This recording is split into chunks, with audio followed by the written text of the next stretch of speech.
네, 안녕하세요. 김영록 TV의 날짜 이야기입니다. 자, 오늘은 12월 17일이 되겠습니다. 음, 2011년 일이었죠. 한참 개인적으로 선거운동을 하러 이제 막 돌아다니고 있었던 그때인데, 어느 이제, 주민 사업장에 이제 가서 잠깐 이제 커피 한 잔 마시면서 이런저런 이야기를 하다가 TV 화면을 보니까, 음, 김정일이 사망했다라고 이렇게 자막이 탁 뜨더라고요. 그래서 그때 이제 그걸 보고서, 김정일이 죽었다네요. 하고 이제 같이 이야기하던 사람들하고 이제 이런저런 얘기 하다가 이제 뭐 다른 곳으로 우리가 또 이동을 하고 뭐 하여튼 그랬던 기억이 있습니다. 2011년이면 벌써 뭐 13년 전의 이제 일인데 12월 17일 날 바로 오늘 김정일이 사망을 한 날이 되겠습니다. 음, 글쎄요, 뭐 김정일 사망한 날까지 뭐 이야기하느냐라고 이야기하실 분도 있을 것 같은데 어찌됐든 뭐 대한민국이 됐든 북한이 됐든 우리의 현대사를 이렇게 써오면서 그래도 영향을 미쳤던 사람 중에 하나죠. 네. 그게 좋은 의미든 나쁜 의미든. 자, 그래서 어, 지피지기 백전백승이다라는 말이 있듯이 물론 뭐 죽어서 지금 이 땅에는 없는 사람이지만 그가 어떤 삶을 살아왔는지 한번 간략하게 살펴보고 어, 우리가 다시는 정말 어, 6.25 사변 같은 그런 이제 비참한 전쟁 이런 것들은 우리가 피해야 될 것 같다라는 그런 생각도 해보면서 그리고 그들을 위해서 위해서가 아니라 그들을 이기기 위해서 우리가 이제 어떤 마음 자세를 가져야 되는지 뭐 그런 차원에서 잠깐 일생을 알아보도록 하겠습니다. 네, 김정일이 이제 사망한 날이 2011년 12월 17일이라고 말씀을 드렸는데, 어, 김정일에 대해서 좀 공부를 좀 해볼까요? 네. 자, 이름은 김정일입니다. 발을정자에 날일자를 썼네요. 어, 뭐 뒤에 나오겠지만 원래 한일자를 썼는데, 어, 그 김일성의 일자와 그다음에 김정숙이죠. 김정숙의 그 정자 그게 하나씩 따갖고서 이제 한자를 김정일로다 이렇게 고쳤다 하는 그런 말이 있습니다. 1941년 2월 16일 날 태어났고 2011년 12월 17일 날 이제 사망을 했네요. 북한이 최고 지도자였고 국방위원장이라는 호칭을 갖고 있었죠. 김일성과 김정숙 사이에서 태어난 장남이다. 그리고 이제 어린 시절은 이제 그 간도 지역에서 이제 은신을 했다라고 하네요. 근데 그러다가 6.25 사변 때 그 중공이 이제 참전을 하면서 이제 그때 이제 다시 북한으로 이제 귀환을 한 걸로 돼 있습니다. 그리고 김일성 종합대학 정치경제학과를 졸업했네요. 1991년 7월 22일 조선노동당에 입당한 이후부터 중앙위원회 위원과 비서 등에 임명이 돼갖고 있었는데 뭐 그때 당시에 김일성 수령이라고 했죠. 김일성의 후계자로서 뭐 당연히 뭐 내정되는 거 아니겠어요? 그러니까 뭐 일단은 주요한 코스는 다 이렇게 섭렵을 하는 걸로 그렇게 이제 관리를 했겠죠. 1974년부터 김일성의 후계자로 내정되었으며 1980년 이제 6차 전당대회를 통해서 공식적인 후계자가 되었다. 74년이면 이제 제가 대학을 들어갔을 텐데 그때 후계자로 내정이 됐나요? 글쎄요, 그때는 뭐 저런 거 관심도 별로 없었지만은 뭐 설사 그때 알았다고 하도 지금 저도 다 이제 까먹은 그런 상태죠. 예, 망각을 한 상태인데 어쨌든 다시 한번 복귀를 해본다면 74년에 후계자로 내정이 됐다라는 있습니다. 그리고 80년에 6년 뒤에 공식적인 후계자가 되었다. 그리고 1994년 김일성 사망 이후에 권력을 세습해 북한의 실권을 잡아 통치자가 되었다. 뭐 다 아는 사실이죠. 경제적 상황이 안 좋았죠. 뭐 고난의 행군이라는 말이 이제 저때 통치 기간 중에 이제 나왔었기 때문에 1993년부터 6년 동안 이른바 고난의 행군 시기를 거치면서 대정낭비 등으로 무능력한 지도자로 비판을 받았다. 글쎄요. 이 외부의 평가였을까요? 무능력한 지도자라는 게. 북한 내부에서 그렇게 얘기를 하면은 그거 뭐 별로 좋은 소리 못 들 것 같은데. 2011년 12월 17일 아까도 말씀드렸지만 어떤 사업장에 가서 이렇게 TV 이야기를 하다가 TV 화면에 자막이 탁 뜨는 걸 보고서 이제 그때 알았는데 하여튼 급성 심근경색으로 사망을 하면서 김일성의 후계자 자리는 그 셋째 아들인 김정은에게 승계가 됐다는 얘기죠. 지금 현재 이제 김정은이 이제 북한을 이제 관리를 하고 있죠. 저때 당시에 우리 남한 대한민국 쪽 사람들은 뭐 저런 애송이가 뭐 금방 뭐 응? 북한이 망하지 않겠느냐 다들 그런 얘기를 했는데 글쎄요, 저는 그때 조금 의견이 달랐어요. 만일에 북한의 어떤 의식 수준이 조선시대에 머물러 있더라면 그 세습이라는 것을 자연스럽게 받아들일 거고, 어, 그렇게 되면 뭐 나이가 어리고 뭐 많고 이거에 관계없이, 어, 그 북한은 그렇게 유지가 될 거다라고 이제 저는 그렇게 이제 그 이야기를 했었는데 결국은 그렇게 돼가고 있죠. 점점 통일은 어려워지는 거라고 보여집니다, 지금. 자, 북한에서는 조선노동당 총비서이시며 조선민주주의인민공화국 국방위원회 위원장이시며 조선인민군 최고사령관이신 우리 당과 우리 인민의 위대한領導자 김정일 동지로 불린다. 이게 저렇게 불린다. 이게 자료에 보니까 다 저렇게 나와 있습니다. 아, 생애를 한번 볼까요? 출생과 가정 배경을 보면은 1941년 소련에서 김일성과 김정숙의 아들로 태어났습니다. 글쎄 뭐 부산 근처에서 태어났다라고 주장을 하는데 역사학자들은 이 주장이 거짓이다라고 이렇게 이야기를 하고 있답니다. 그다음에 출생연도를 1942년도로 조작한 것은 김일성의 출생연도가 1912년이라서 30년 주기를 맞추기 위해서 한 것으로 보고 있다. 그런데 실질적으로는 1941년에 태어난 거네요. 글쎄 뭐 30년 주기를 왜 맞추려고 했는지 모르지만은 그냥 29년보다 9수니까 30 탁 떨어지는 게 좋겠죠.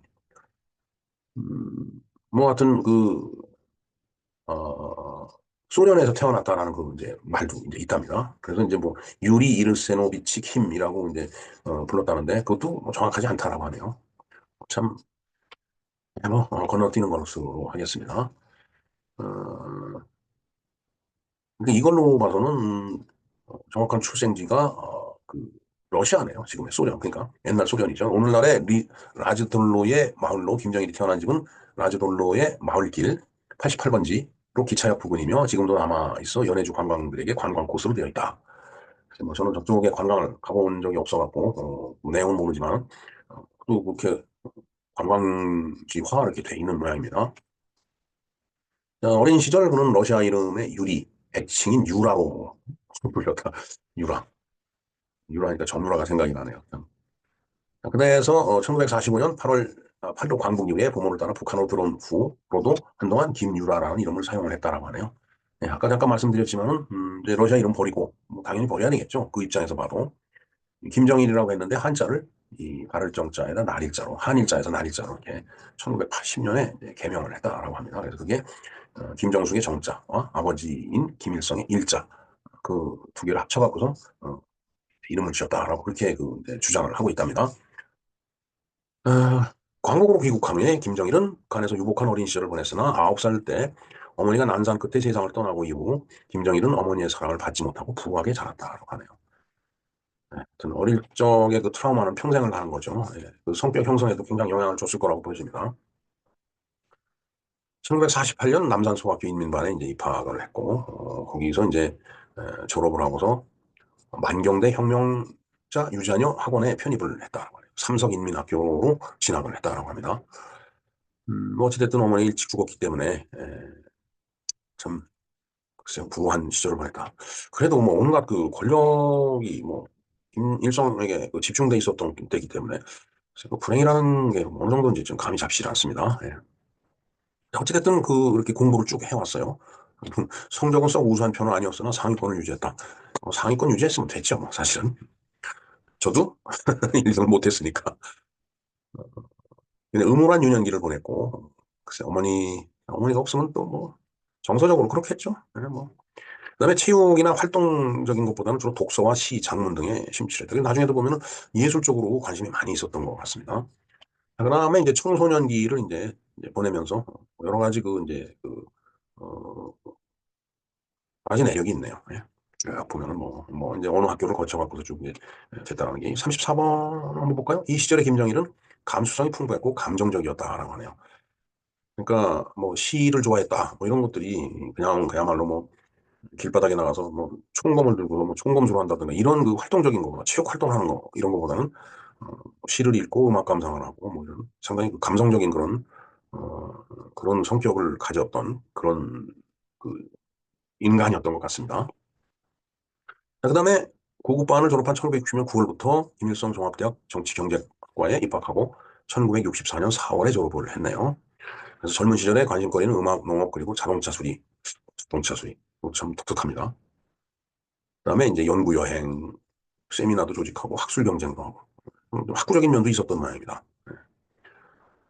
그러면서 뭐 여러 가지 서적도 탐독을 하고, 그다음에 사회과학, 문학, 예술 분야의 책들을 많이 읽었던 것으로 이렇게 기록이 돼 있네요. 뭐 이제 청년기를 또 이제 보냈겠죠. 청년기는 바로 대학 졸업 후 문학, 교육, 예술, 언론개혁, 그리고 천리마 운동에 대해서 보다 과학적인 방법들이 동원돼야 된다라고 이제 주장을 했다라고 합니다. 그러면서 이제 소련, 중국, 동구권 뭐 여러 걸 여행을 한 걸로, 그래서 시와 산문을 쓰기도 하고 희극 대본을 직접 쓰기도 했다라고 합니다. 비공식적으로는 미국과 프랑스 여행을 다니기도 했다라고 하네요. 일단 비공식적인 그 얘기니까. 이제 그러면서 이제 정치 활동을 이제 당연히 시작을 해야 되겠죠. 뭐 일단은 뭐 장남이니까 후계자로 이렇게 점 찍는다라면은 조선 왕조와 같은 그런 세습 체계를 갖는 그런 정치 시스템이라면은 뭐 당연히 이제 정치 활동을 해야 되겠죠. 조선노동당에서 이제 에, 활동을 했네요. 1961년 7월 22일 날 조선노동당에 정식으로 입당을 했다라고 합니다. 여러 이제 직책을 쭉 이제 거치면서 1974년 2월 달에 당 중앙위원회 제5기 8차 전원회의에서 당 중앙위원회 정치국 위원으로 선출이 됐다라고 합니다. 그다음에 3대 혁명 소조 운동을 또 주도를 했다라고 하네요. 그리고 천리마 운동에 적극 참여를 했다. 네, 저 어렸을 때죠. 뭐 국민학교 다니고 할 때 방송에서 이 천리마 운동에 대해서 얘기를 많이 들었습니다. 그죠? 그리고 저 어렸을 때 그런 기억이 있어요. 이제 그 라디오 연속극이었었는데 뭐 어떤 그 천을 이게 뭐 이게 외투가 됐든지 뭐 치마가 됐든지 기억이 명확하진 않은데 그런 거를 이렇게 딱 뒤집어 쓰면은 모습이 안 보이는 그러니까 굉장히 그 하여튼 그래서 이제 그 모습이 보이지 않으면서 그 상태에서 북한을 여러 이곳저곳 다 돌아다니면서 북한의 실상을 이제 보면서 그 내용이 어떻다라는 것을 갖다 이제 우리 그 연속극을 통해서 이제 북한의 실상을 갖다 이제 국민들한테 알리느라고 그런 라디오 연속극을 만들었었던 것 같아요. 제가 들은 기억이 납니다. 그때 그 거기서도 천리마운동 얘기가 나오고 그다음에 그 콜이나 노래 있죠. 콜이나 하는 그 노래도 그때 그 이 성우들이 막 부르고 그랬던 걸로 제가 기억이 됩니다. 천리망동이라고 하는 것은 뭐 말 그대로 천리마예요. 천리를 달리는 그 이제 말과 같이 이제 속도전을 펼치자. 그래서 생산성도 높이고 정말 부강한 나라를 만들어 보자라는 그런 취지의 운동이었다고 봐야죠. 북한의 대중동원 운동이자 사회운동의 하나로 노동자들에 대한 동료와 경쟁을 통해서 생산량 증대와 속도전을 꾀하고자 했다. 이게 바로 천리마 운동의 목표였었죠. 이제 그러면서 우리 그 이제 남한 대한민국에서는 어, 뭐라고 할까 세막 운동이 이제 펼쳐졌죠. 그 글쎄, 저 어려서는 남한 북한이라는 표현도 안 썼어. 이남 이북 이렇게 했었던 것 같아요. 그러니까 뭐 이남 이북 이렇게 하다가 이제 남한 북한 이렇게 이제 됐고. 요새는 어, 북한을 뭐 조선인민민주주의, 뭐 인민공화국 이런 식으로 이제 요거 밑에 표현이 있네요. 조선민주주의 인민공화국 이런 식으로 이제 표현하고 자료도 다 저렇게 이제 작성을 하고 있습니다. 근데 워낙 어려서부터 이북 이남 남한 북한 이 말을 써봐서 그런지 저런 말이 입에 잘 익숙하지가 않아요. 그래서 이제 그러면서 1980년이 되면서 무슨 뭐 정치국의 상무위원이 되고 당 비서가 되고 후계자로서 이제 지위가 이제 확정이 되는 거죠. 그러면서 어, 1980년 10월 당 대회 때 여기에 김정일이 이제 최초로 대중 앞에 자신의 모습을 공개적으로 드러냈다라고 되어 있습니다. 1982년에 이제 7기 대의원에 선출이 됐고요. 이후 죽을 때까지 8, 9, 10, 11, 12기 대의원을 연임을 했네요.